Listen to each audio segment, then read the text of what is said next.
विभवात् कृष्ण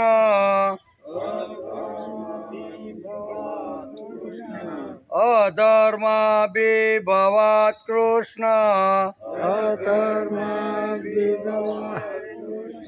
प्रदूषन्ति कुलस्त्रिया प्रदूषन्ति कुलस्त्रिया प्रदूषन्ति कुलस्त्रिया प्रदूषन्ति कुलस्त्रिया विभवात् कृष्ण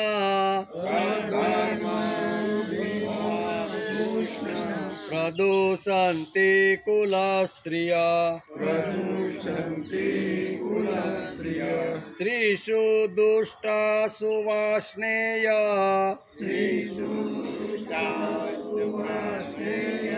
जायते वर्णशंकर जायते वर्णशंकर अधर्मा विभवात् कृष्ण प्रदूषन्ति कुलस्त्रिया स्त्रीषु दुष्टासु वार्ष्णेया जायते वर्णशंकर अधर्मा विभवात् कृष्ण प्रदूषन्ति कुलस्त्रिया स्त्रीषु दुष्टासु वार्ष्णेया जायते वर्णशंकरम् शंकरो नरकायेव शंकरो नरकायेव शंकरो नरकायेव शंकरो नरकायेव कुलज्ञानाकुलस्य च कुलज्ञानाकुलस्य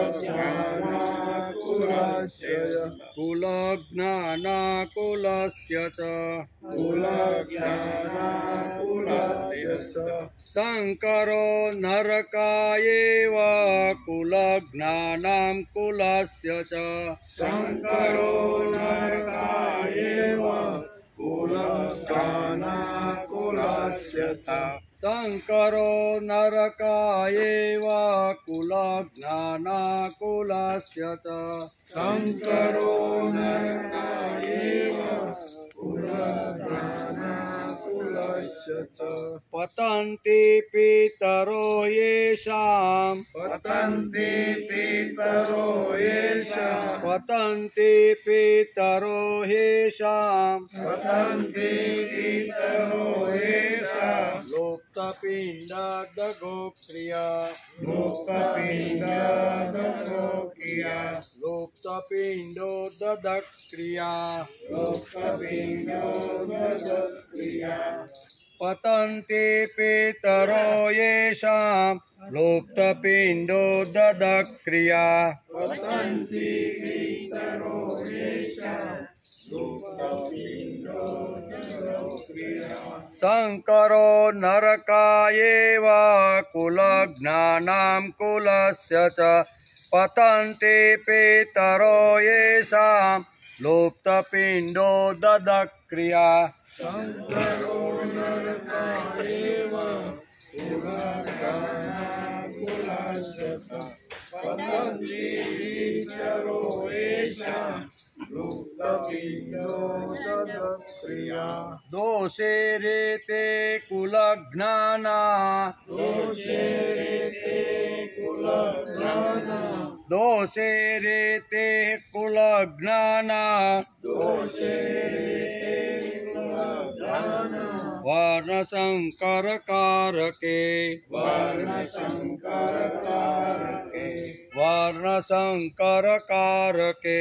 वर्णशंकरकारके दोषे रेते कुलज्ञानां वर्णशंकरकारके दोषे कुलज्ञाना वर्णशंकरकारके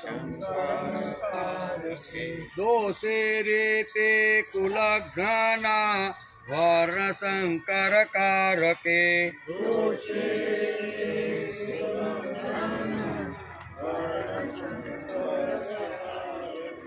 ઉત્સાધંતે જાતિ ધર્મા ઉત્સાધંતે જાતિ ધર્મા કુલ ધર્મા શાશ્વતા કુલ ધર્મા શાશ્વતા ઉત્સાધંતે જાતિ ધર્મા કુલ ધર્મા શાશ્વતા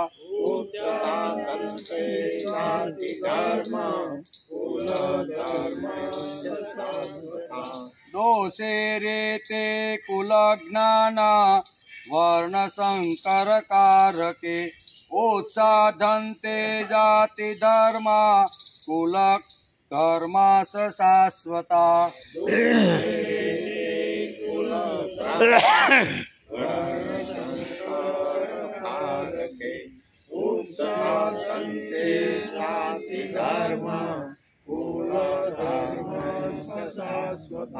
હવે 41 થી 43 સમૂહ અધર્માભિભવાત કૃષ્ણ પ્રદૂષ્યંતિ કુલ સ્ત્રિય સ્ત્રીષુ દુષ્ટા સુવાસનેય શંકરો નરકાયેવ કુલ જ્ઞાન કુલસ્ય ચ પતંતિ પિતરો યેષાં લુપ્તપિંડ દદો ક્રિયા દોષે રેતે કુલ જ્ઞાન વર્ણ સંકર કારકે ઉત્સાધંતે જાતિ ધર્મા કુલ ધર્મા શાશ્વતા કુલ ધર્મા શાશ્વતા હરિ ઓમ દેવસુતં દેવં વંશચાણૂરમર્દનમ દેવકી પરમાનંદમ કૃષ્ણં વંદે જગદ્ગુરુ ગુરુર્બ્રહ્મા ગુરુર્વિષ્ણુ ગુરુર્દેવો મહેશ્વર ગુરુ સાક્ષાત પરબ્રહ્મ તસ્મૈ શ્રી ગુરુવે નમઃ નારાયણં નમસ્કૃત્યં નરં ચૈવ નરોત્તમં દેવીં સરસ્વતી વ્યાસં તતો જયમુદીરયે તતો જયમુદીરયે.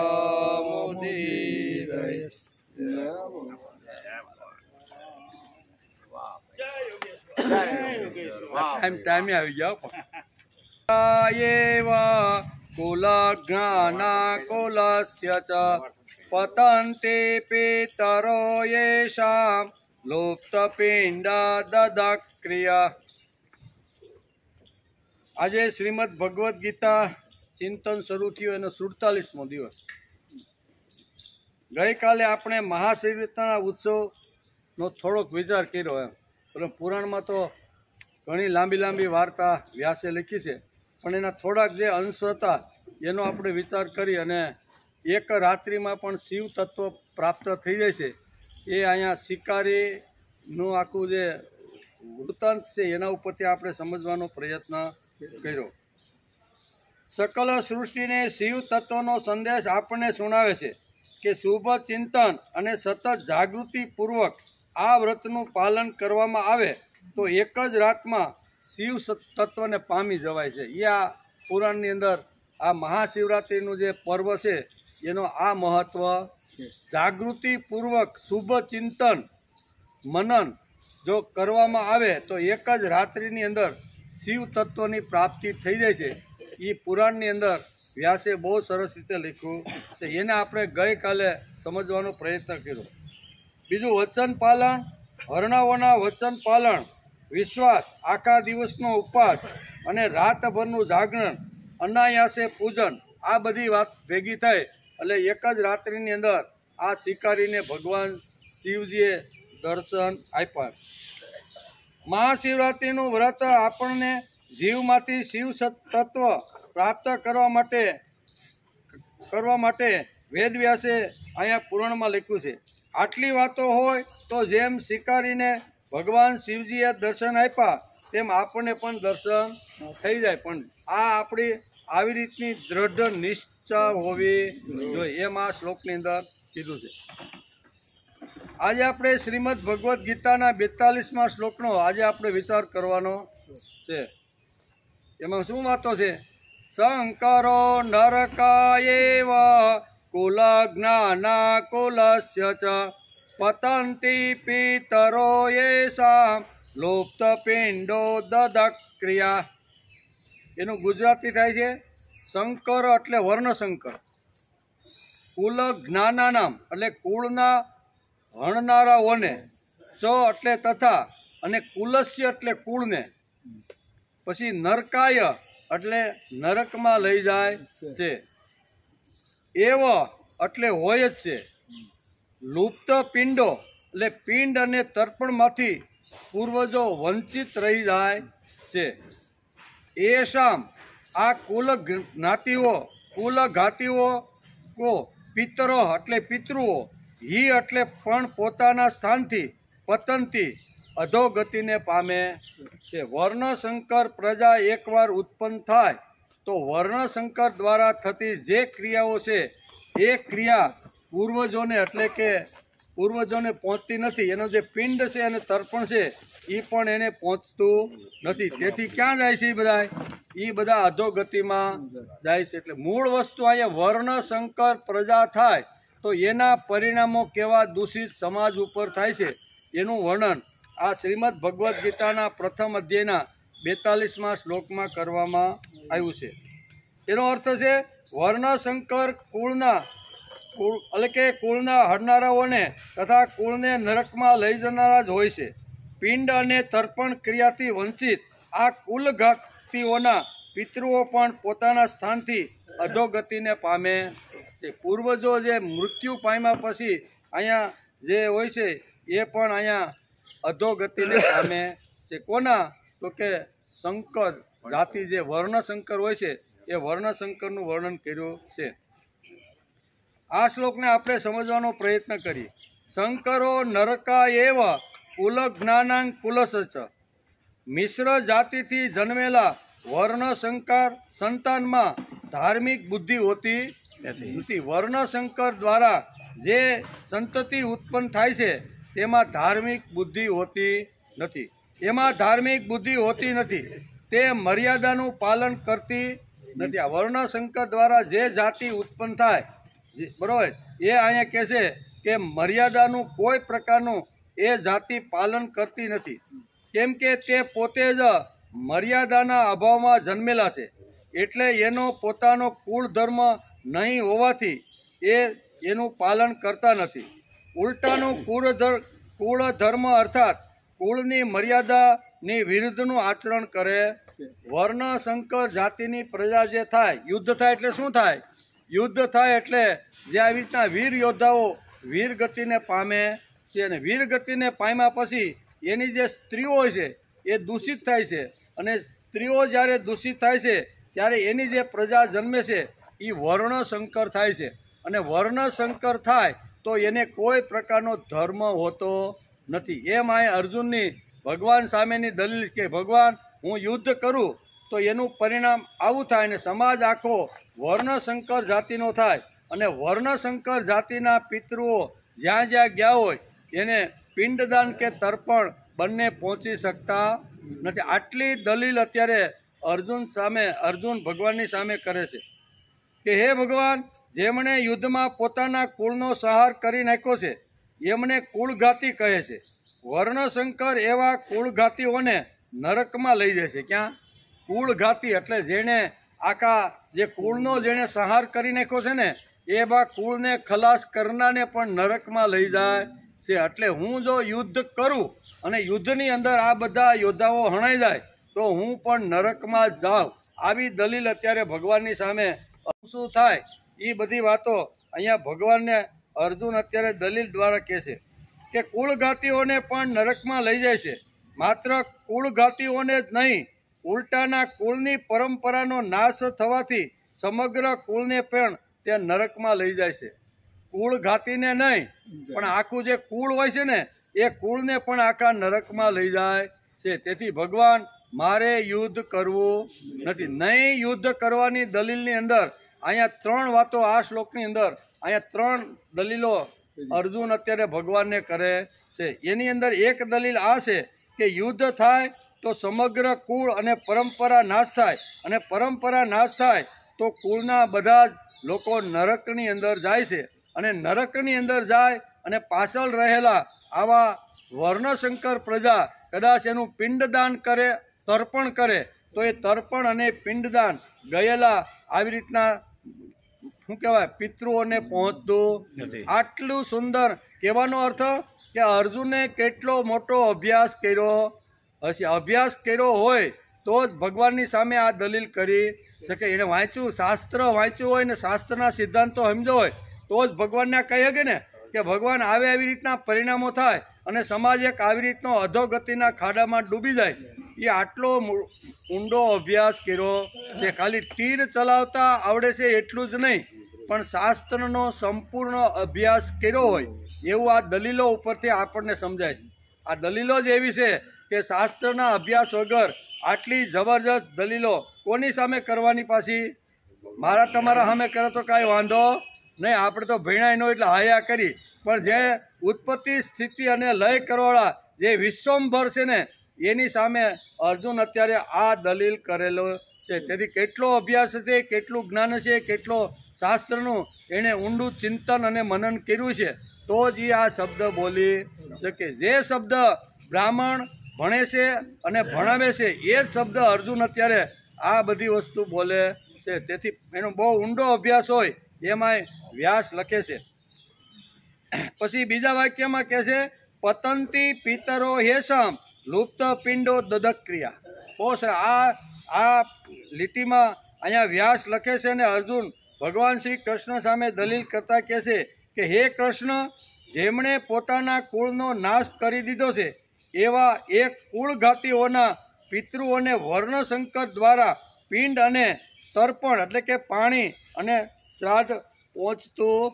ગમે એટલું શ્રાદ્ધ કરે, ગમે એટલું પાણી રેડે, ગમે એટલું તર્પણ કરે, તો આ કુળઘાતી દ્વારા જે સમાજ હણાઈ ગયો છે અને જે નરકમાં જઈને બેઠો છે એની પાછળ વર્ણશંકર પ્રજા ગમે તેટલું તર્પણ કરે, ગમે તેટલું પાણી ઢોળ કરે તો પણ પિતૃઓને પહોંચતું નથી. આ અર્જુનની દલીલ છે કે હે ભગવાન, એને એટલે કે વર્ણશંકર દ્વારા પિંડ અને પાણી, શ્રાદ્ધ અને તર્પણ એને મળતું નથી. એ પિતૃઓનું પતન થઈ જાય છે. કે બા કુળમાં ગયેલા હોય છે એને આવી રીતની 2 વાતો ન મળે તો એનું પતન થઈ જશે. કારણ કે જ્યારે પિતૃઓને પિંડ પાણી મળતું રહે છે ત્યારે તેઓ એ પુણ્યના પ્રભાવથી ઊંચા લોકમાં નિવાસ કરે છે. એ દર વર્ષે પિતૃઓને આવી રીતનું તર્પણ અને પિંડ દર વર્ષે દીકરો જો સરાવતો હોય તો એના દ્વારા એને અહીં કહે છે કે પિંડદાન મળતું રહે છે. ત્યારે તેઓ પુણ્યના પ્રભાવથી ઉચ્ચ કુળની અંદર નિવાસ કરે છે. એટલે આપણા ગયેલા પિતૃઓને ઉચ્ચ કુળની અંદર કાયમ માટે જો નિવાસ કરવાના હોય તો વર્ષની અંદર એકવાર શ્રાદ્ધ તર્પણ કરવું જોઈએ. પિંડદાન વર્ષની અંદર એક જ વાર આવે છે કે જે પિતૃઓ અમને જન્મ આપ્યા પછી નાના મોટા કર્યા, સંસ્કાર આપ્યા, ભણાવ્યા, ગણાવ્યા અને જગતની અંદર હસતા રમતા રાખીને 20-22 વર્ષના અમને કર્યા છે, એ પિતૃઓ જ્યારે અમારી વચ્ચેથી ગયા છે ત્યારે એ જે યોનિમાં હોય એ યોનિમાં એને તૃપ્તિ થાય, એને શાંતિ મળે, એને દુઃખ ન થાય. એટલા માટે દર વર્ષે ભારતીય સંસ્કૃતિની અંદર 1 મહિનો અથવા 15-16 દિવસ એવા રાખ્યા છે કે પિતૃઓને તૃપ્ત કરવાના દિવસો છે. એમાં વર્ષની અંદર જે યોનિમાં અમારા પિતા જે તિથિમાં ગયા હોય ને એ દિવસે અમારે એનું પિંડ સરાવી અને એ ઉચ્ચ કુળમાં જ એ રહે અને ત્યાં શાંતિથી સુખ ભોગવે એ હેતુથી પિંડદાન કરવાનું દર વર્ષે હોય છે. એમાંય કહે છે એટલે આવું જો આ કુલઘાતી કહે છે, કુલઘાતીઓ જેણે આખા કુળને ખલાસ કરી નાખ્યા છે તે, અને પછી કુળ ખલાસ થયા પછી જે દૂષિત સ્ત્રીઓ થઈ છે તે, અને દૂષિત સ્ત્રીઓ દ્વારા જે પ્રજા જન્મે છે, બરોબર, એ આવા કેવા કંઈ વર્ણશંકર, આવા વર્ણશંકર વાળા જે લોકો છે એ ગમે તેટલું આવી રીતનું તર્પણ કે શ્રાદ્ધ કરે તો પણ પિતૃઓને પહોંચતું નથી. તેથી આવું પાપ મારે કરવું નથી, મારે નરકમાં જવું નથી, અને આ બધાને મારી અને એને પણ મારે નરકની અંદર મોકલવા નથી. કેટલું ઊંડું અહીંયા ભવિષ્યની આખું બધું વર્ણન કરતા અર્જુન ખૂબ જ મોટી જબરજસ્ત દલીલ કરીને કહે છે કે ભગવાન મારે યુદ્ધ કરવું નથી. યુદ્ધ નહીં કરવાના બધા કારણો ગમે ત્યાંથી ગોતીને દરેક શ્લોકની અંદર એકાદ બે કારણ અર્જુન ભગવાનની સામે ધરી દે છે કે ભગવાન આ કારણને હિસાબે મારે યુદ્ધ કરવું નહીં. અહીંયા એક તો યુદ્ધ થાય તો યોદ્ધાઓ જે શૂરવીર યોદ્ધાઓ છે એ વીરગતિને પામે, એટલે પહેલું આવે એ વીરગતિને પામે એટલે એની જે સ્ત્રીઓ છે એ દૂષિત થાય, અને દૂષિત થાય એટલે વર્ણશંકર પ્રજા એને જન્મે. પહેલું જ અહીં લખ્યું છે શંકરો નરકાયેવ. આવી વર્ણશંકર પ્રજા આ યોદ્ધાઓની પાછળ રહેલી જે સ્ત્રીઓ છે એના દ્વારા વર્ણશંકર પ્રજા જન્મે, અને એ વર્ણશંકર પ્રજા જન્મે એ બધી નરકની અંદર જાય છે. એટલે અને નરકમાં તો જાય છે પણ કુલ જ્ઞાના કુલસ્ય, જેમણે કુળનો આવી તો નાશ કરી નાખ્યો છે ને એ પણ નરકની અંદર વાસ કરે છે. તેથી હું હાથમાં ગાંડીવ લઉં, યુદ્ધ કરું અને આ બધા યોદ્ધાઓને મારું તો હું પણ આવી રીતો નરકમાં જાઉં. તેથી ભગવાન અહીંયા બીજી આગળના શ્લોકમાં પાપનું વર્ણન કર્યું છે કે મારે આવું પાપ કરવું નથી. અહીંયા નરકની વાત કરે છે કે આ બધાને જો હું મારું તો મને અને મારા પિતૃઓને અને પાછળ રહેલા જે આવી રીતની જે પ્રજા છે ને એ વર્ણશંકર પ્રજાને બધાને નરક મળે છે. આવું પાપ કરીને મારે નરકમાં જવું નથી. એટલે નરકનો પ્રશ્ન પણ અહીંયા અર્જુને ભગવાનની સામે ધરી દીધો છે. તેથી કહે છે કારણ કે જ્યારે પિતૃઓને પિંડદાન પાણી મળતું રહે છે ત્યારે તેઓ એ પુણ્યના પ્રભાવથી ઉચ્ચ લોકમાં નિવાસ કરે છે. જો દર વર્ષે એકવાર જો એને પાણી આપવામાં આવે, બરાબર ને, અને પાણી આપીને પાણી રેડવામાં આવે તો જે અમારા જે કુળના જે પરંપરા છે એમાં ગયેલા બધા જ આ પિતૃઓ છે એ ઊંચા પુણ્યશાળી પ્રભાવથી ઊંચા લોકમાં નિવાસ કરે છે.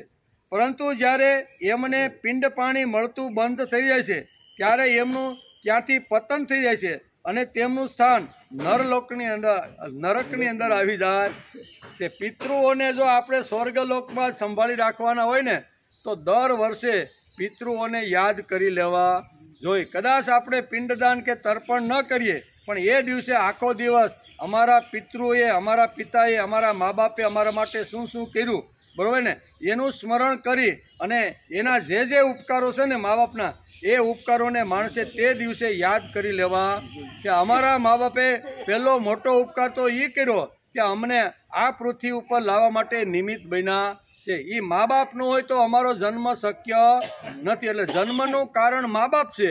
તેથી મા બાપને કૃતજ્ઞતાપૂર્વક માણસે તે દિવસે યાદ કરી લેવા જોઈએ. આ જે નથી કરતો ને તો એના જે પિતૃઓ છે એના પિતૃઓ નરકની અંદર જાય છે. અહીંયા 42 શ્લોકની અંદર અર્જુન ભગવાનને આ પ્રકારની દલીલ કરે છે. પિતૃઓને પિંડ પાણી ન મળવામાં કારણ એ છે કે વર્ણશંકરોની એટલે કે પૂર્વજો પ્રત્યે આદર બુદ્ધિ હોતી. વર્ણશંકર જે પ્રજા થાય છે એમાં આદર નહીં, એમાં ભાવ નહીં, એમાં સંસ્કાર નહીં, એમાં શિક્ષણ નહીં, એમાં કોઈ જાતનું એમાં આ રહેતું નથી. તેથી શું થાય છે? તેથી અહીંયા વ્યાસ લખે છે કે પિતૃઓને પિંડ પાણી ન મળવાના કારણે એ છે કે વર્ણશંકરની પૂર્વજો પ્રત્યે આદર બુદ્ધિ હોતી. વર્ણશંકર પ્રજા જે થાય છે એને આદર બુદ્ધિ હોતી નથી. એટલે આદર બુદ્ધિ વાળો માણસ જ તર્પણ કરી અને પિતૃઓને તૃપ્ત કરી શકે છે એવું વ્યાસ લખે છે. અને અર્જુન અત્યારે ભગવાનની સામે દલીલ કરતા આ વાત એને સમજાવે છે. વર્ણશંકરોને પૂર્વજો પ્રત્યે આદર બુદ્ધિ હોતી નથી. આથી તેઓમાં પિતૃઓ માટે શ્રાદ્ધ તર્પણ કરવાની ભાવના જ હોતી નથી. શું છે? વર્ણશંકર જે પ્રજા થાય ને, કારણ કે એને પિતૃઓ પ્રત્યે આવી રીતની ભાવના હોતી નથી. તેથી કદાચ લોકલ આજે તેઓ શ્રાદ્ધ તર્પણ કરે તો પણ શાસ્ત્રની વિધિ પ્રમાણે એમનો શ્રાદ્ધ તર્પણમાં અધિકાર નહીં હોવાથી એ પિંડ પાણી પિતૃઓને મળતું જ નથી. કદાચ લોકલ રજાને હિસાબે ઘણીવાર કરે. આપણે ઘણા ભણેલા લોકો કહે ને, હું હવે તમે બાપા ગયા એ ગયા, હવે હું આ લોટો પાણી લઈને તમે આ પિંડને આ બધું કરો છો. એ ઘણીવાર આપણે એ કે અને આપણે થોડીક લજા એટલે શરમ આવે, અને શરમને હિસાબે જો માણસ જો કરતો હોય ને તો શરમને હિસાબે કરેલું આ જે કૃત્ય છે એનું ફળ ત્યાં સુધી પહોંચી શકતું નથી. તેથી ભાવથી આદરથી પ્રેમથી આપણે જે કાંઈ કરીએ ને પિતરો માટે એના પ્રત્યેનો આપણો આદર ભાવ હોવો જોઈએ. ખાલી કર્મકાંડ નહીં કરીએ તો આડોશી પાડોશના લોકો ટીકા કરશે કે હા આટલું બધું બાપો મૂકીને ગયો પણ બાપા વાંહે કાંઈ કરતો નથી. એટલે લોક લજાને અથવા લોક ટીકાને આવી રીતનું સમજીને જો કરે તો એ કરેલું જે તર્પણ છે, કરેલું જે શ્રાદ્ધ છે, કરેલું જે પિંડદાન છે એ પિંડદાન પૂર્વજોને પહોંચતું નથી. શ્રીમદ ભગવદ્ ગીતા આપણે આ વાતો સમજાવે છે. ઘણા લોકો કહે ને ક્યાં તમારા શાસ્ત્રમાં લખ્યું છે પિંડદાનનું, તો આપણે એને કહી શકીએ કે ભાઈ શ્રીમદ ભગવદ્ ગીતાનો પ્રથમ અધ્યાય ખોલ અને એમાં 42મો શ્લોક વાંચ, તો એની અંદર પિંડદાન તર્પણ અને શ્રાદ્ધ વિધિનું મહત્વ અહીંયા બહુ સરસ રીતે વ્યાસે લખ્યું છે. અને અર્જુન ભગવાનની સામે દલીલ મૂકતા આ આખો પ્રસંગ ઊભો કરે છે. એટલે આપણું શ્રેષ્ઠમાં શ્રેષ્ઠ કોઈ શાસ્ત્ર હોય ને તો એ આપણું શ્રીમદ ભગવદ્ ગીતા છે.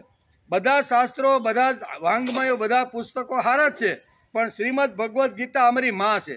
માની તોલે કોઈ પણ બીજું વાંગ્મય આવી શકતું નથી. તો આ વાંગ્મયમાં લખેલું છે શ્રાદ્ધ, અહીંયા બધી તર્પણ અને અહીંયા આવી જે ક્રિયાઓ છે ને પિંડની ક્રિયાઓ એ બધી વ્યાસે શ્રીમદ ભગવદ્ ગીતાની અંદર લખી છે. અર્જુનના મોઢામાંથી આ વાક્ય બોલાવી અને ભગવાનની સામે દલીલ કરતા કહે છે કે આટલું બધું કર્મ કરું તો એનું પરિણામ આવું આવે, તેથી મારે આ યુદ્ધ કરવું નથી. મૂળ વાત તો એની એ છે કે સ્વજનોની અંદર મોહ ઉત્પન્ન થયો છે અને મોહના કારણે નવી દલીલો, નવા તર્કો શોધી અને ભગવાનની સામે રોજે રોજ આવી રીતના રજૂ કરે છે કે ભગવાન મારે યુદ્ધ કરવાનું નથી. મૂળ વાત શું છે? લડવું નથી, લડવા નથી ના પાછળ મોહ, કોનો? સ્વજનો પ્રત્યેનો મોહ એને લાગ્યો છે. એટલે મોહથી ઘેરાયેલો અર્જુન મોહમાંથી છૂટવા માટે અથવા નહીં લડવા માટે ભગવાન સામે આટલી બધી મોટી દલીલો કરતો રહેલો છે. પછી આગળ કહે છે કે પિતૃઓને પિંડ પાણી ન મળવાના કારણ એ છે કે શંકરોની પૂર્વજો પ્રત્યે આદર બુદ્ધિ હોતી નથી. આથી તેઓમાં પિતૃઓ માટે શ્રાદ્ધ તર્પણ કરવાની ભાવના જ હોતી નથી. કદાચ લોકલ આજે તેઓ શ્રાદ્ધ તર્પણ કરે તો પણ શાસ્ત્રની વિધિ પ્રમાણે એઓનો શ્રાદ્ધ તર્પણનો અધિકાર ન હોવાથી એ પિંડ અને પાણી પિતૃઓને મળતું જ નથી. આ રીતે જ્યારે પિતૃઓને આદરભાવપૂર્વક અને શાસ્ત્રની વિધિ પ્રમાણે પિંડ પાણી મળતું નથી ત્યારે તેમનું પોતાના સ્થાનમાંથી પતન થાય અને નરકમાં પિતૃઓ કાયમ માટે રહે છે. વર્ણશંકર દ્વારા કરવામાં આવતી જે ક્રિયાઓ છે એ ક્રિયાઓ અહીંયા પિતૃઓને પહોંચતી નથી એમ આ કહેવાનું છે. તેથી વર્ણશંકર પ્રજા એકવાર જો સમાજમાં ઊભી થાય તો એના કેવા દૂષિત પરિણામો આવે છે એવા પરિણામો અહીં ભગવાનની સામે અર્જુન રજૂ કરી દે છે કે આવા દૂષિત પરિણામો આવે અને આ દૂષિત પરિણામના કારણે પિતૃઓ નરકમાં જાય અને નરકમાં ગયેલા વર્ષો સુધી ત્યાં આવી રીતના હળવડે તો એવું પાપ મારે કરવું નથી. તેથી ભગવાન મારે યુદ્ધ કરવું. 42મા શ્લોકની અંદર આ વાત અત્યારે અર્જુન ભગવાનની સામે મૂકે છે. શ્રીમદ ભગવદ્ ગીતા આપણા જીવનમાં આવતા નિરાશાના અંધકારમાં અટવાતા માનવના જીવનમાં મા ગીતા આશાનો પ્રકાશ પાથરે. શ્રીમદ ભગવદ્ ગીતા માનવના જીવનમાં આવતા અંધકારને અથવા અટવાતો રહેલો જે માણસ છે ને એના જીવનની અંદર પ્રકાશ પાથરવાનું કામ શ્રીમદ ભગવદ્ ગીતા કરે. એકવાર સમજીને બુદ્ધિપૂર્વક જો ગીતાને આપણે વાંચી લઈએ, સમજી લઈને તો ગમે તેવી આવી રીતની નિરાશા હોય ને તો એ નિરાશામાંથી પ્રકાશ પાથરી અને આપણી દરેક પ્રકારની ઉજાસ કરતો રહેલો છે. હતોત્સાહી મનુષ્યને ગીતા નવો ઉત્સાહ આપે છે. નિરાશા તો એ નાસ્તિકતા છે. ભગવાન મારી જોડે છે એમ માનનારો માનવ કદી નિરાશ બનતો નથી. ગીતા નિરાશાને ફેંકી દેવાનું કહે છે. તેથી જ આપણે રોજ અભ્યાસ કરવા માટે અહીંયા સોમથી શુક્ર આપણે ગીતાનો અભ્યાસ કરવા માટે બેસી. શા માટે? એકવાર જો શાંતિથી અને એકદમ બુદ્ધિપૂર્વક જો ગીતાનો અભ્યાસ કરશું તો માણસ અંધકારના આવી રીતના અંધારામાં જે અટવાય છે એને ગીતા માતા પ્રકાશ પૂરો પાડશે. અંધારામાંથી બહાર કાઢવાનો પ્રયત્ન શ્રીમદ ભગવદ્ ગીતા કરે છે. શાસ્ત્રો કહે છે કે અસતો માં સદગમય. હે ભગવાન, તું અમને અસત્યમાંથી સત્ય તરફ લઈ જા. અસતો માં સદગમય તમસો માં જ્યોતિર્ગમય. અમે અંધકારની અંદર ફસાણા છીએ તો તું અમને જ્યોતિ એટલે પ્રકાશ તરફ લઈ જા. અમે મૃત્યુની અંદર ફસાયેલા છીએ, મૃત્યુમાંથી તું અમને કાયમને માટે અમૃત તત્વમાં તું લઈ જા. આવી રીતની પ્રાર્થના આપણા વેદોની અંદર આપણા ઋષિમુનિએ ભગવાનને કરેલી છે. અહીંયા શ્રીમદ ભગવદ્ ગીતાનો જો સમજીને એનો જો અભ્યાસ કરવામાં આવે, પાઠ કરવામાં આવે, એનું અધ્યયન કરવામાં આવે, એનો સ્વાધ્યાય કરવામાં આવે તો આપણી બધી જ નિરાશાઓને ધકેલી અને આશાનું કિરણ શ્રીમદ ભગવદ્ ગીતા માણસના જીવનમાં પ્રેરિત કરે છે. તેથી આપણે પણ આવી રીતનું એકાદું કિરણ આપણી અંદર આવે, અંદર પડેલો અંધકાર દૂર થાય અને આપણે પ્રકાશિત થઈએ, એના માટેના આપણા અધ્યયન અને અભ્યાસ ચાલે છે. શ્રીમદ ભગવદ્ ગીતા આપણને કહે છે કે નિરાશા એ તો હૃદયની ક્ષુદ્ર નિર્બળતાનું લક્ષણ છે. કેવું? નિર્બળતા એ તો હૃદયની નિર્બળતાનું આવી રીતનું લક્ષણ છે. માનવ નિષ્ફળ થવાથી નિરાશ થાય, પરંતુ નિષ્ફળતા એ સફળતાનો વિરોધ નહીં પણ વિલંબ સૂચવે છે. કોઈ પણ કાર્ય કરવા માટે માણસ જ્યારે પ્રયત્ન કરે અને એમાંથી જ્યારે પાની થાય અથવા નિષ્ફળતા મળે તો ઘણીવાર માણસ બેસી જાય કે ભાઈ આટલો પ્રયત્ન કર્યો, હવે આપણે કાંઈ પ્રયત્ન કરવો નથી. પણ શ્રીમદ ભગવદ્ ગીતા એને સમજાવે છે કે એકવાર કદાચ તું પાછો પડ્યો હોય, નિરાશ થયો છે, ધંધા અથવા તારા વ્યક્તિગત જીવનમાં તને કદાચ નિરાશા સાંપડી છે, પણ નિરાશા સાંપડી છે એનો અર્થ એવો નથી કે મારે પાછું પડવાનું. નિરાશા એ તને આગળ લઈ જવા માટે સૂચન કરતી રહેલી છે. કહે છે ને કે નિષ્ફળ થવાથી નિરાશ થાય, પરંતુ નિષ્ફળતા એ સફળતાનો વિરોધ નથી પણ વિલંબ સૂચવે કે ભાઈ હજી તને થોડીક વાર લાગવાની છે એટલે વિલંબ સૂચવે છે. પહેલી વાર પ્રયત્ન કર્યા પછી સફળ ન થાય તો એનો અર્થ એવો કે ગીતા આપણે કહે છે કે ભાઈ હજી તારે વધારે ડબલ જોરથી તારે પ્રયત્ન કરવાનો છે. એટલે નિષ્ફળતા એ માણસને સફળતા તરફ લઈ જવાની વિલંબતા સૂચવે છે. In failure success is a delayed and the delayed. આમ અંગ્રેજીમાં પણ એક કહેવત છે. નિષ્ફળતાઓથી નિરાશ થઈને બેસી જવાને બદલે માનવે વધારે શક્તિથી કામે લાગી જવું. પછી આધ્યાત્મિક ક્ષેત્ર હોય, ધંધાનું ક્ષેત્ર હોય, ભણવાનું ક્ષેત્ર હોય, એમાં જો એકાદ વાર નિરાશા આવે, હતાશા આવે, માણસ નિરાશ થાય તો નિરાશ થઈને બેસવાનું નથી. પણ હું શા માટે આવી રીતનો નિષ્ફળ ગયો એ કારણો ગોતી અને એ કારણોને પાછા ફરીથી નહીં લાવી અને ડબલ વેગથી માણસે પ્રયત્ન કરવો જોઈએ, એમ શ્રીમદ ભગવદ્ ગીતા આપને સમજાવે છે.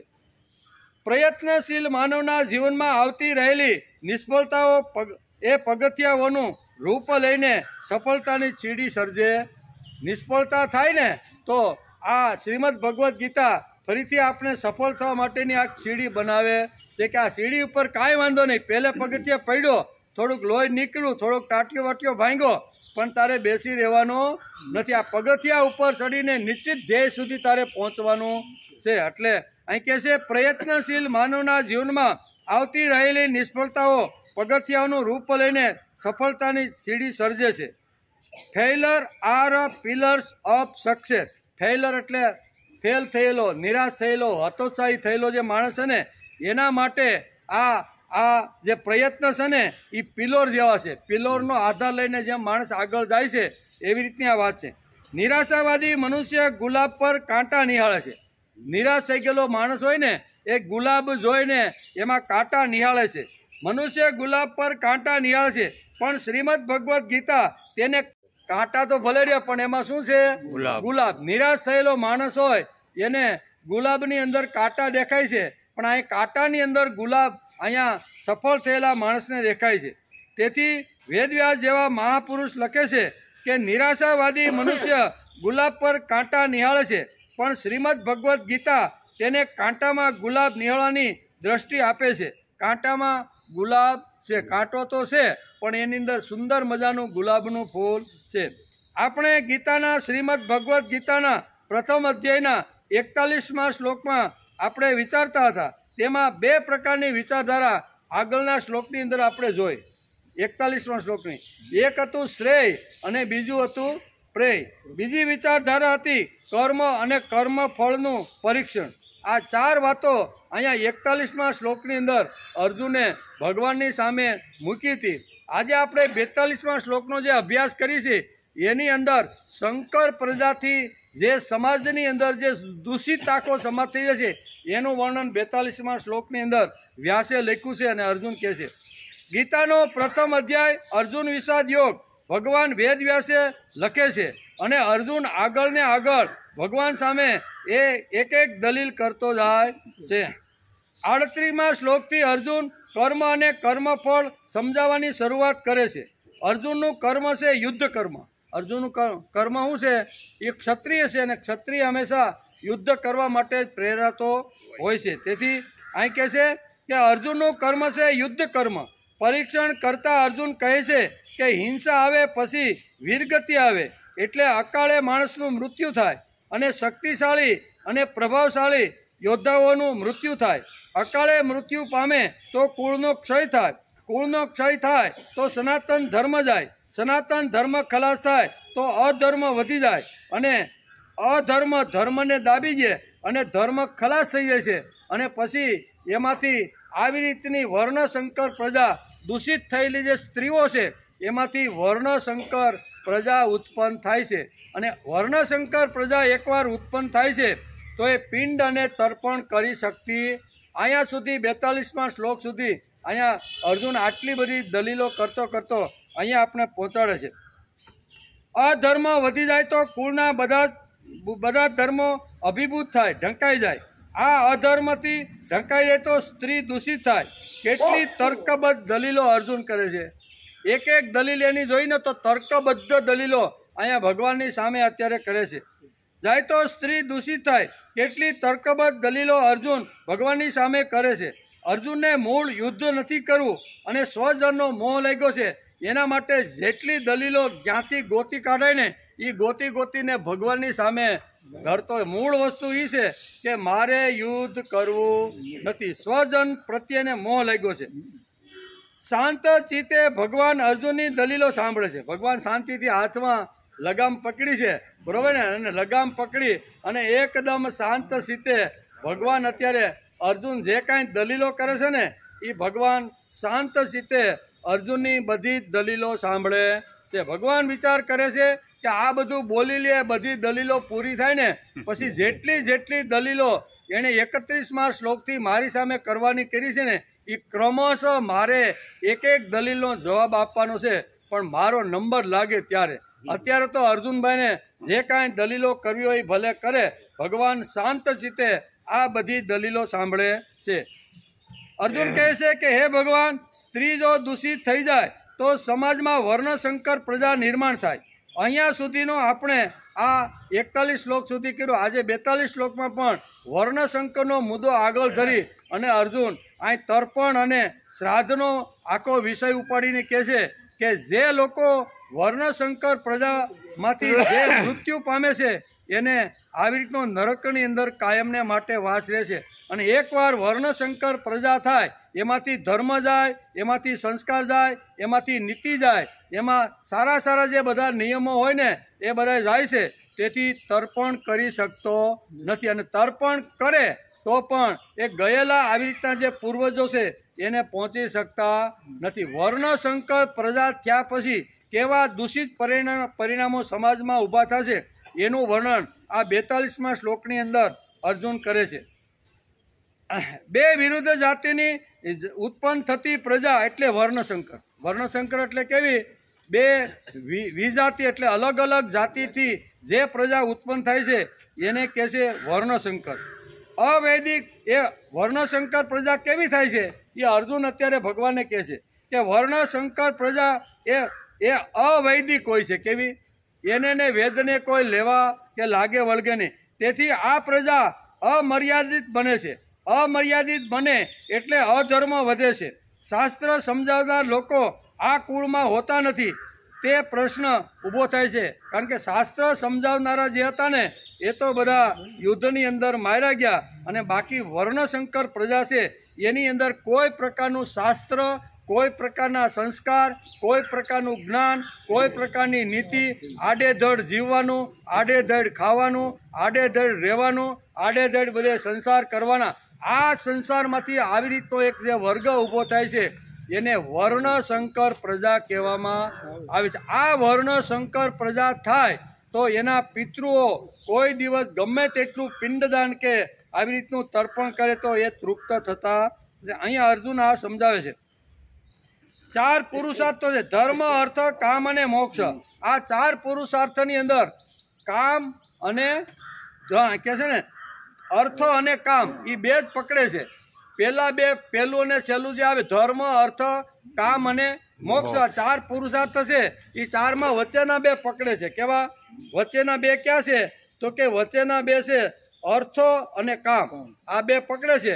ધર્મને પકડતો નથી અને મોક્ષને પકડતો નથી. આ બે જે અગત્યની વસ્તુ છે છોડી અને વચ્ચેની બે વસ્તુ છે એને પકડી છે. એનું નામ છે વર્ણશંકર પ્રજા.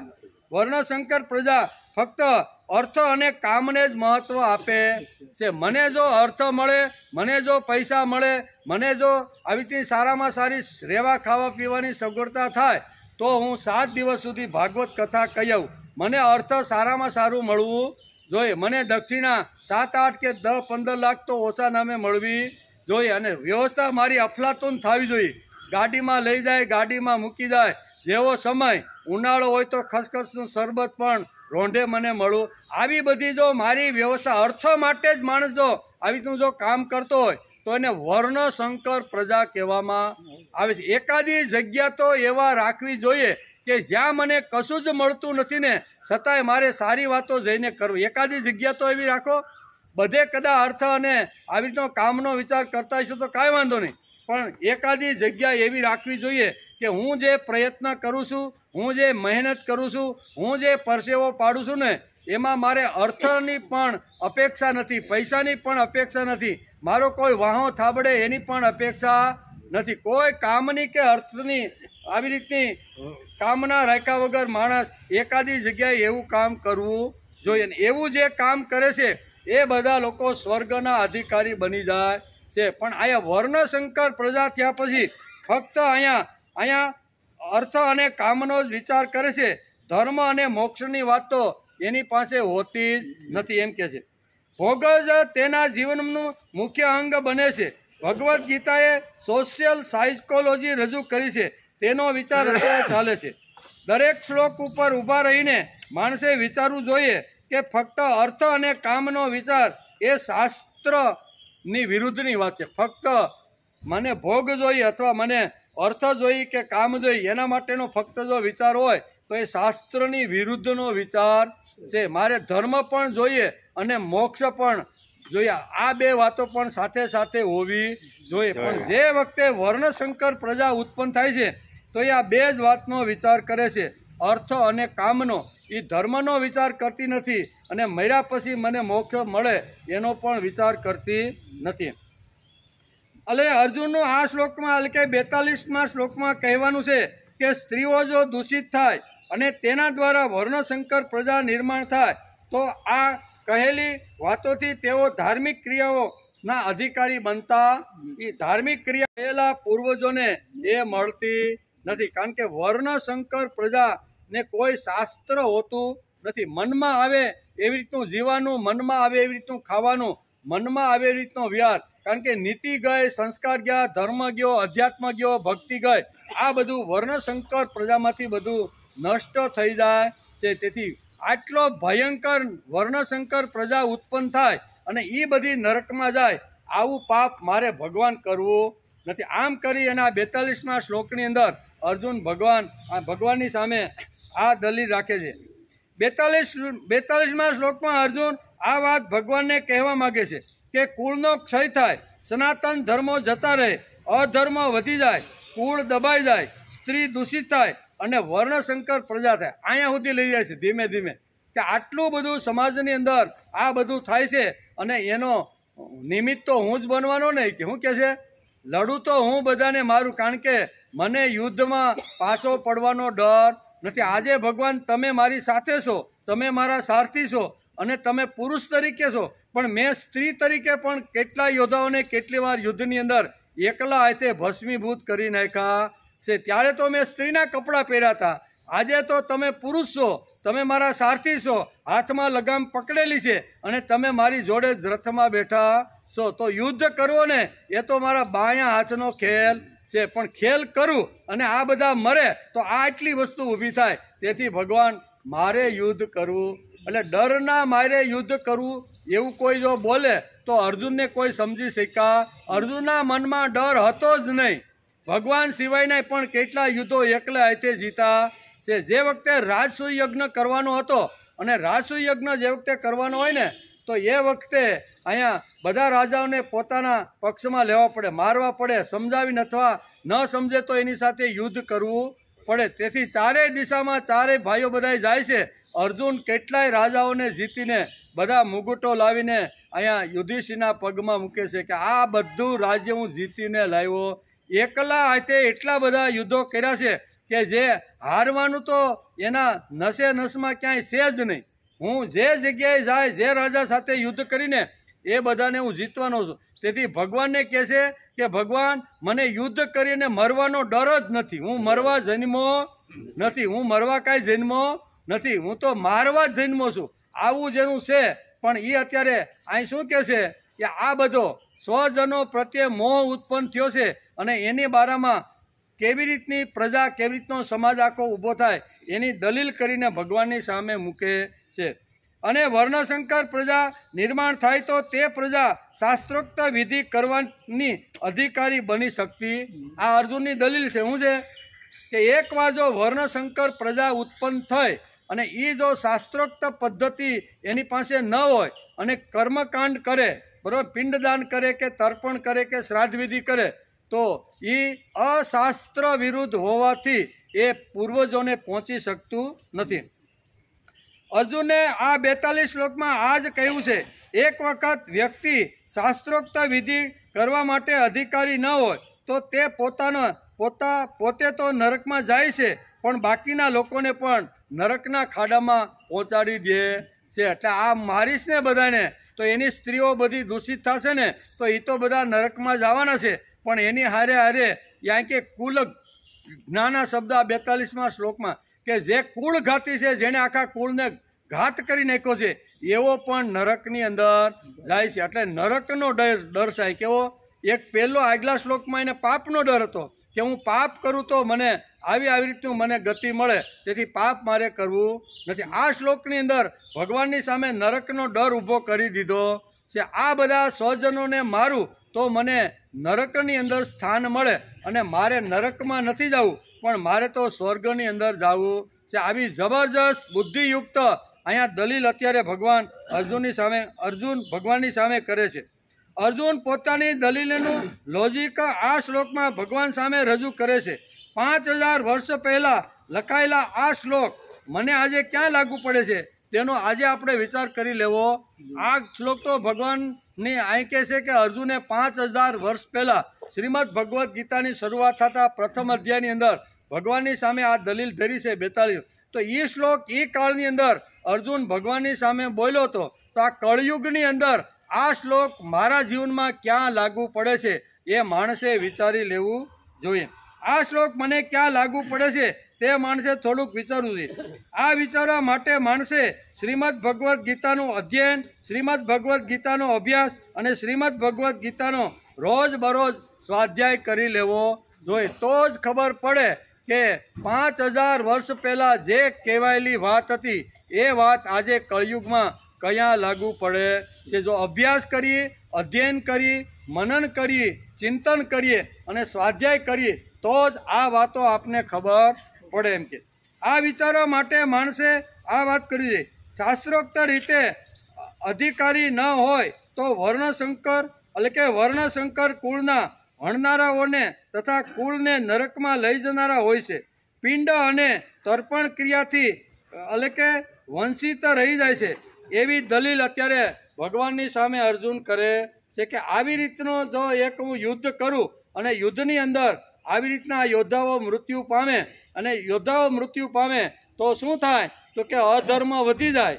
અધર્મ વધે એટલે ધર્મને દાબી ગયા એટલે ધર્મના જે તત્વો છે ને એ ધીમે ધીમે ધર્મના તત્વો ખલાસ થાય. એકવાર ધર્મના તત્વો ખલાસ થઈ જાય પછી સમાજમાંથી જ્ઞાની પુરુષો જાય, બરોબર, સંસ્કારી પુરુષો જાય, યુદ્ધ કરનારા અનેક પ્રકારની કલા જાણનારા લોકો જાય અને પછી અધર્મ પ્રભાવિત થઈ જાય છે.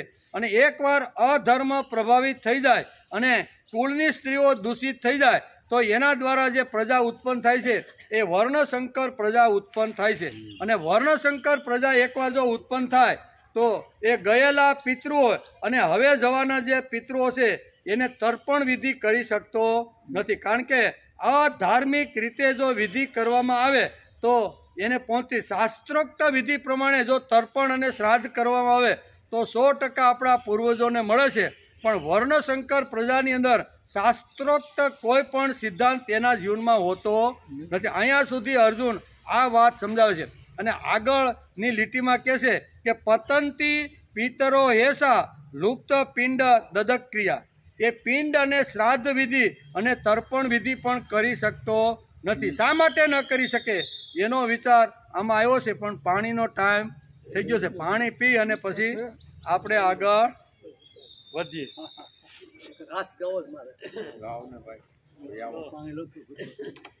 અને ઠેબુ મારો અને બંધ કરે આને ઠેબુ મારો. ગીતા અધ્યાય 1 અર્જુન વિષાદ યોગ અને એમાં 42મો જે શ્લોક છે એની અંદર શંકર પ્રજા નિર્માણ થાય તો શંકર પ્રજા નિર્માણ થયા પછી એ શા માટે આવી રીતના શું કહેવાય તર્પણ અને શ્રાદ્ધ વિધિ અને આવી રીતનું પિંડ કરી શકતો નથી એનો વિચાર અત્યારે આ શ્લોકની અંદર વ્યાસે લખ્યો છે. અર્જુન ભગવાન સામે આ દલીલ કરે છે કે ભગવાન એકવાર હું યુદ્ધ કરું તો યુદ્ધની અંદર ઘણા બધા લોકો જ્ઞાની પુરુષો હોય, સંસ્કારી પુરુષો હોય, વિદ્વાન પુરુષો હોય, આ બધા અનુભવી પુરુષો જગતમાંથી જાય અને પછી જે વાંહે પ્રજા રહે એમાં આખી વર્ણશંકર પ્રજા ઉત્પન્ન થાય અને વર્ણશંકર પ્રજા ઉત્પન્ન થાય તો સમાજ અસ્તવ્યસ્ત થઈ જાય, બરાબર ને. કોઈ ધાર્મિક ક્રિયા કરી શકે નહીં. અને એકવાર જો શાસ્ત્રોક્ત યુક્ત ધાર્મિક ક્રિયા ન કરે તો જે પૂર્વજો જ્યાં ગયા છે એની મુક્તિ થાય ને એ તો નરકમાં જ રહે. આવી દલીલ અત્યારે અર્જુન ભગવાનની સામે મૂકે છે. એનો વિચાર આપણે કરીએ છીએ. આ બધું ટકાવી રાખવા માટે અને પ્રજા વર્ણશંકર ના થાય તે માટે આપણા ઋષિ મુનિઓએ અને શાસ્ત્રકારોએ આપણને વર્ણાશ્રમ ધર્મ આખો સમજાવ્યો. અત્યારે વર્ણાશ્રમ ધર્મ ધીમે ધીમે ખલાસ થતો જાય છે. આજે પણ ખલાસ થતો જાય છે ને. આજે વર્ણ જેવું ધીમે ધીમે એ હજી એનું પરિણામ આપને 15-20 વર્ષ પછી બરોબરનું દેખાય. અત્યારે ખાલી શરૂઆત થઈ છે કે એક જાતિ બીજી જાતિ સાથે લગ્ન કરે અને એમાંથી જે પ્રજા ઉત્પન્ન થાય તો એ ધાર્મિક ક્રિયા શા માટે ન કરી શકે એવો જે અર્જુનનો પ્રશ્ન છે ને એ અત્યારે આ કળિયુગની અંદર ધીમે ધીમે અહીંયા શરૂ થતું હોય એવું આપણને લાગે છે કે બરોબર ને. તો એના દ્વારા જે પ્રજા થાય એનું શું કરવાનું ભાઈ? તો એ બધા પ્રશ્ન આજ નહીં પણ 15 વર્ષ પછી આપણે તો હશું કે નહીં હોય ખબર નહીં, પણ એ બધા પ્રશ્નો જબરજસ્ત પ્રશ્નો એ આપણા સમાજની અંદર ઊભા થવાના. તેથી આપણા ઋષિઓને ખબર હતી કે આવી રીતનો સમાજ થાય તો એના માટે વર્ણાશ્રમ વ્યવસ્થા મારે ઊભી કરવી જોઈએ. તેથી આપણે મનુની પણ વાત કરી હતી કે મનુએ આવી રીતની એક સુંદર મજાની વર્ણાશ્રમ વ્યવસ્થા આખી બધી ઊભી કરી અને સમાજ આવી રીતનો વર્ણશંકર પ્રજા ઉત્પન્ન ન કરે એના માટે આ બધા વ્યવસ્થાઓ સંભાળી રાખવી જોઈએ. એના માટે સુંદર મજાનું જેની પાસે જેવી રીતની કલા, જેવી રીતની કુશળતા, જેવી રીતનું જ્ઞાન, જેવી રીતની શારીરિક કરવાની શક્તિ હતી એ પ્રમાણે આખા ટોળામાંથી 400માંથી કોહોના 4 ટોળામાંથી 4 ભાગ કરી નાખ્યા. એકને બ્રાહ્મણ, એકને ક્ષત્રિય, બીજાને વૈશ્ય અને ચોથાને શૂદ્ર આવા નામ આપી. એક જ જાતિના છે, એક જ કુળના છે, પણ એની શક્તિ પ્રમાણે, એની બુદ્ધિ પ્રમાણે અલગ અલગ આવી રીતનું આપી અને સુંદર મજાનું વર્ણાશ્રમ વ્યવસ્થા ઊભી કરી હતી. એટલે કે કદાચ આ યુગની અંદર પણ આવી રીતની વર્ણ વ્યવસ્થા જો વેરવિખેર થઈ જાય તો એના માટે શું કરવું જોઈએ? આપણે બધા ગંજી પત્તા રમીને આવ્યા છીએ. કેવા પાના રમીને આવ્યા ને?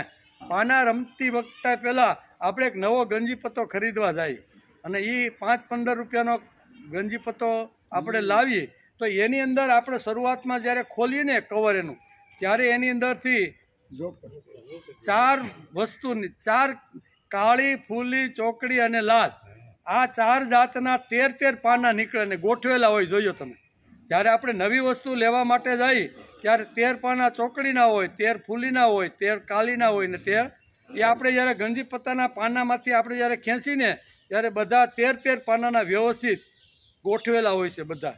અને ગોઠવેલા હોય અને રમવા માણસ બેસે અને ગોઠવેલા હોય તો મેળ પડે નહીં. એટલે આમ પીસે આમ કરે ને એટલે બધા આડાવડા ભેગા થઈ જાય કે નહીં? એ આડાવડા ભેગા થઈ જાય અને પછી જો એને જુદા પાડવા હોય તો કેટલી પ્રયત્ન કરવો પડે. પાછા એને ફરીથી લાલ, ચોકડી, ફૂલી અને કાળી પ્રમાણે જો એને ગોઠવવા હોય, અલગ પાડવા હોય તો વાર તો લાગે ને. એવી જ રીતે અહીંયા જે ભેળસેળ થઈ ગયેલો જે સમાજ છે એમાંથી પાછો આખો વર્ણાશ્રમ જો ઊભો કરવો હોય તો જેમ પાના ભેગા થઈ ગયા પછી છૂટા પાડવા માટે જેટલી મહેનત કરવી પડે એના કરતાં વધારે મહેનત અહીં વર્ણાશ્રમ ફરીથી ઊભો થાય કરવી પડે કે ન કરવી પડે? બરાબર ને? લાલને લાલી જગ્યાએ, કાળાને કાળાની જગ્યાએ, પછી ફૂલીને ફૂલીની જગ્યાએ કરી કે નહીં? એ બધું કરવું પડે. એનો અર્થ થાય બ્રાહ્મણ, ક્ષત્રિય, વૈશ્ય અને શૂદ્ર આ ગંજી પત્તાના પાના પણ આપને કાંઈક આ વર્ણાશ્રમ વ્યવસ્થા શીખવાડે છે. એટલે કહેવાનો અર્થ કે આપણે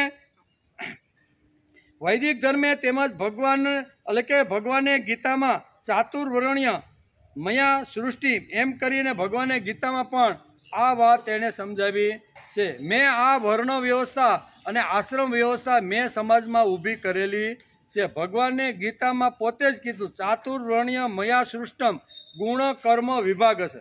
એના ગુણ પ્રમાણે મેં એના અલગ અલગ પ્રકારના આવી રીતના વિભાગ પાડ્યા છે. જેમ ચોકડીનો વિભાગ હોય તો એ પાનું એમાં, ફૂલીનો વિભાગ હોય તો ફૂલીનું પાનું એમાં, લાલનો વિભાગ હોય તો લાલનું પાનું એમાં, કાળીનો વિભાગ હોય એમ આપણે ગોઠવી કે નહીં? બધા ભેગા થઈ ગયા પછી ગોઠવી. તો ભગવાન પણ અહીં કહે છે કે વર્ણાશ્રમ વ્યવસ્થા મેં જ આવી રીતની સમાજમાં ઊભી કરેલી છે. પણ એ જ્યારે ગડબડ થાય અને ફરીથી જો ગોઠવવાની આવે તો એમાં ઘણી બધી મહેનત માગી લે છે. વ્યવસ્થા માટે સમાજને વિભાજિત કરેલો હતો, પરંતુ આજે અવ્યવસ્થિત થઈ ગયું છે. આ વ્યવસ્થા ગોઠવવા માટે સમાજમાં 3 પ્રયત્નો થયા છે. પહેલો છે પ્રતિકારી પ્રયત્ન, બીજો છે ક્રાંતિકારી પ્રયત્ન અને ત્રીજો છે પરમકારી શ્રેષ્ઠ પ્રયત્ન. પ્રથમ 2 પ્રયત્નો સમાજમાં વ્યવસ્થા ગોઠવવા માટે એ નિષ્ફળ જાય છે. ત્રીજો જે પ્રયત્ન છે એ પરમ હિતકારી. સંતો કેવા છે? સંતો છે પરમ હિતકારી. એના દ્વારા સમાજને જો પાછો બગડેલો સમાજ જો પાછો એકત્રિત કરીને વ્યવસ્થિત કરવો હોય તો એના માટે સંતો જ આવી રીતના છે કે જે સમાજને કરી શકે છે. સંતો પરમહિતકારી ભગવાનને સેન્ટરમાં રાખીને ગોઠવવાનો પ્રયત્ન આ મહાપુરુષો, સંતો અને આચાર્યો કરે છે. એને કોઈ જાતિ ભેદ નથી, વર્ણ ભેદ નથી કે ના આ અમારા ગામનો છે ને આ ફલાણા ગામનો છે, આ અમારા અકબરી પરિવારનો છે, આ મણપરા, એવી કોઈ અહીંયા સંતો મહાપુરુષને એવો કોઈ પ્રકારનો ભેદભાવ હોતો. આવો જેના જીવનમાંથી ભેદભાવ નીકળી ગયો છે એવા સંતો પરમહિતકારી છે. અને આવા સંતો પરમહિતકારી જ્યાં જ્યાં જાય એ જે કે એ પ્રમાણે સમાજ તૈયાર થાય છે. સંતો પરમહિતકારી ભગવાનને સેન્ટરમાં રાખીને ગોઠવવાનો સંતો પ્રયત્ન કરે છે અને એ પરમહિતકારી ગોઠવણ કરનાર છે. શ્રીમદ ભગવદ્ ગીતા શ્રેષ્ઠ ગોઠવણી આપણને સમજાવે છે. પરમહિતકારી જે લોકો છે તે જ આ કામ સારામાં સારી રીતે કરી શકે છે. ભગવાને ગીતામાં એટલે કે ભગવાને ગીતા લખીને આપણને આપી છે તે પરમ હિતકારી આપણું વાંગમય પુસ્તક છે. તેથી એનો આધાર લઈ અને ફરીથી માણસ આવી રીતનું સર્જન કરી શકે છે. અર્જુન પોતાની દલીલો આગળ લઈ જતા અહીંયા ભગવાનને કહે છે કે હે ભગવાન, શંકરો નરકાયેવ કુલ જ્ઞાના કુલસ્ય ચ પતંતી પિતરો યેષાં લોપ્ત પિંડો દદક્રિયા. ભગવાનની આગળ અર્જુન દલીલ કરતા ભગવાનને કહે છે કે હે ભગવાન, પતંતી પિતરો યેષાં લુપ્ત પિંડો દદક્રિયા. શું થાય છે? બહુ સરસ અહીં કહે છે કે હે ભગવાન, વર્ણશંકર કુળના હણનારાઓને તથા કુળને નરકમાં લઈ જનારા હોય છે. પિંડ અને તર્પણ ક્રિયાથી એ વંચિત રહી જાય છે અને આ કુલ ઘાતીઓના પિતૃઓ પણ પોતાના સ્થાનથી અધોગતિને પામે છે. આવી દલીલ અત્યારે ભગવાનની સામે અર્જુને રજૂ કરી છે. વર્ણશંકર પ્રજા જો સમાજમાં નિર્માણ થાય તો સમાજને નુકસાન ક્યાં થાય છે તે આ શ્લોકની અંદર અહીંયા વ્યાસે લખ્યું છે અને અર્જુન ભગવાને કહે છે એકવાર હું યુદ્ધ કરું અને યુદ્ધના પરિણામ તો એ જ આવવાનું છે કે મારા ગાંડીવથી આ બધા મરવાના છે અને બધા મરે તો પછી એનું પરિણામ શું આવે, સમાજ કેવો થાય ને એનું વર્ણન આ 42મા શ્લોકની અંદર અર્જુન પોતે વર્ણન કરે છે. એટલે કે 42મા શ્લોકની અંદર અર્જુન પોતે જ આ યુદ્ધ થયા પછીની પરિસ્થિતિનું વર્ણન ભગવાન સામે ધરે છે. વર્ણશંકર પ્રજા નિર્માણ થાય તેઓ નરકમાં જાય છે. વર્ણશંકર પ્રજા પિંડ અને તર્પણ ક્રિયા કરી શકતી નથી, તેનાથી વંચિત રહી જાય છે અને ગયેલા અને બચેલા પિતૃઓ અધોગતિને પામે છે. એમ અર્જુન ભગવાનની સામે દલીલ કરે છે કે આ અધોગતિમાં જ રહેવાના છે, એને કોઈ દી મુક્તિ કે મોક્ષ મળતો નથી. 42મા શ્લોકમાં 3 દલીલો ભગવાન કરે છે. આપણે અત્યારે આ 42મો શ્લોક કરીએ એમાં મુખ્ય 3 દલીલો ભગવાનની સામે અર્જુન. પહેલી દલીલ કઈ છે? પહેલી છે કે કુળ નાશ થશે. લખ્યું ને, શંકરો નરકા એવ કુલ જ્ઞાના કુલસ્ય છે. કુલસ્ય એટલે કુળનો આખો નાશ થઈ જશે. બીજી દલીલ છે કુલઘાતી. જે કુલઘાતી એટલે કુળનો જેણે નાશ કર્યો છે ને એનો પણ નરકની અંદર વાસ થશે. બીજી વાત આ છે. ત્રીજી વાત છે એ જે પિતૃઓ જે ગયા છે તે અને જવાના જે છે તેને આવી રીતનું તર્પણ શ્રાદ્ધ કે કોઈ આવી રીતની ક્રિયા કરી શકશે નહીં અને નહીં કરે તો એ નરક કોઈ દિવસ એ ગતિને નરકની ગતિ પછી એ સ્વર્ગની ગતિ પામવાના નથી. આ 3 વાતો આ શ્લોકની અંદર અર્જુન આ ભગવાને કહે છે. કુળ એટલે જેમાં ધર્મ નથી, અધર્મ વધી ગયો છે. બરાબર ને? અધર્મ વધી ગયો છે, અશાસ્ત્રીય જીવન જે જીવે છે એવું જે કુળ છે ને એ કુળ પણ અધોગતિમાં જવાનું છે. બીજું કુળઘાતી, કુળને ખલાસ કરનાર. હું ગાંડી ઉપાડીશ એટલે આ જે કુરુકુળ મારી સામે જે ઊભું છે ને આખું ધૃતરાષ્ટ્રનું અને પાંડુનું કુળ મારી સામે એ બધા જ મૃત્યુ પામવાના છે. એટલે હું આવો રીતનો કુળઘાતી થવાનો છું અને હું કુળઘાતી થાવ ને તો પણ મૃત્યુ પછી મને નરક જ મળે એવી દલીલ ભગવાન કરે છે. ત્રીજી વાત કહે છે કે પિતૃઓ, આ પિતૃઓ જે ગયા છે તે યુદ્ધની અંદર અને એ પછી વર્ણશંકર પ્રજા પછી જે જશે તે એ બધા નરકના અધિકારી થશે એવું ભગવાનનું અહીં બહુ સ્પષ્ટ રીતે દલીલ અર્જુન અહીંયા ભગવાનની સામે કરે છે. આપણે શ્રીમદ ભગવદ્ ગીતાનું ચિંતન, મનન, અભ્યાસ, અધ્યયન અને સ્વાધ્યાય કરીએ છીએ. આ નથી કથા કે નથી કોઈ પ્રવચન. આપણે જે કરવા માટે બેઠા એ કોઈ કથા નથી, કોઈ વાર્તા નથી અને કોઈ આવી તો પુરાણ લઈને આપણે બેઠા નથી, પણ આપણે એક આ મહાન ગ્રંથનો અભ્યાસ કરવા માટે આપણે રોજ અહીંયા 2 કલાક માટે મળતા રહેલા છીએ. આપણે નથી કરતા પ્રવચન કે નથી કરતા કથા કે નથી કોઈના વ્યસન મુક્તિ માટે પ્રયત્ન કરતા કે કોઈ